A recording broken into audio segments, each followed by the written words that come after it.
Alors l'objet de cette vidéo, c'est de revoir les trois droites remarquables dans un triangle.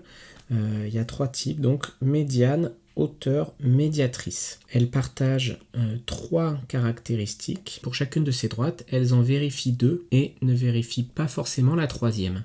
Si je parle de la médiane issue de A, issue du sommet A, eh bien elle doit passer par A, par le milieu du segment BC, donc du côté opposé. En revanche, elle n'est pas nécessairement perpendiculaire à BC. La hauteur issue de A passe par A, ne passe pas nécessairement par le milieu de BC, mais est en revanche perpendiculaire à BC. Et enfin, la médiatrice du côté BC ne passe pas nécessairement par A, mais en revanche passe par le milieu du segment BC et lui est perpendiculaire. Donc pour dessiner la médiane, par exemple la médiane issue de A, elle doit passer par A et par le milieu de BC, donc par ici. Voilà. Si je veux dessiner la médiane issue de B, elle doit passer par B et par le milieu de AC. Donc là, j'ai dessiné la médiane issue de B.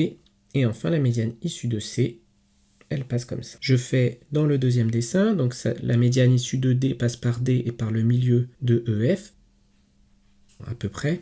La médiane issue de E, et enfin la médiane issue de F.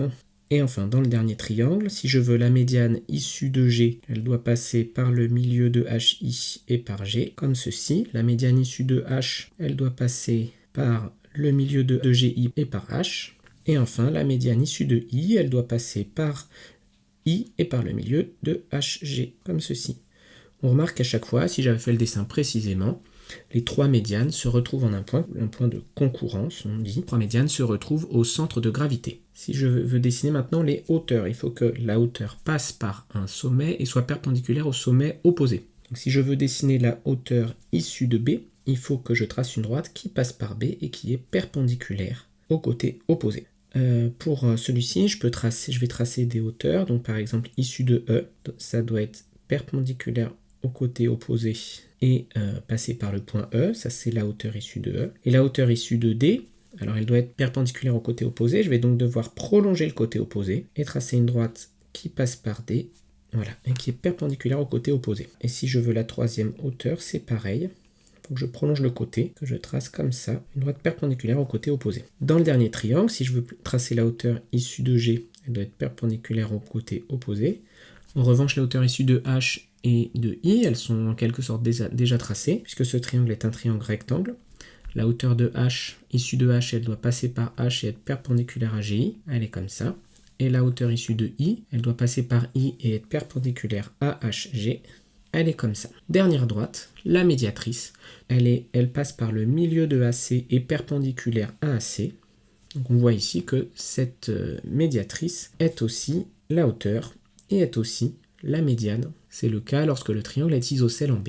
Maintenant, je vais faire la médiatrice du segment DF. Je cherche le milieu du côté DF, il est ici, et je trace une droite perpendiculaire au côté DF. C'est presque comme la hauteur, elle serait ici. La médiatrice et la hauteur sont des droites parallèles. En revanche, la médiatrice passe par le milieu et la hauteur passe par le sommet opposé.